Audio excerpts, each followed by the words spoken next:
Samantala, pansamantalang natigil ang performance ng multi-awarded singer-songwriter Beyoncé sa kanyang concert tour sa Texas sa Amerika.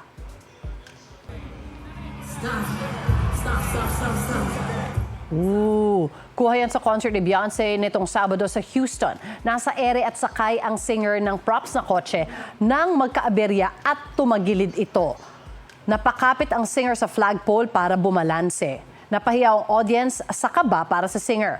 Napawi ang kaba ng sumakses, maibaba si Beyoncé. Sabi naman ng management company ni Beyoncé, technical mishap ang nangyari at walang nasaktan. Sa IG post, nagbiro pa ang singer na may caption na "sitting sideways" kasunod ng aberya sa concert. Nakakatakot.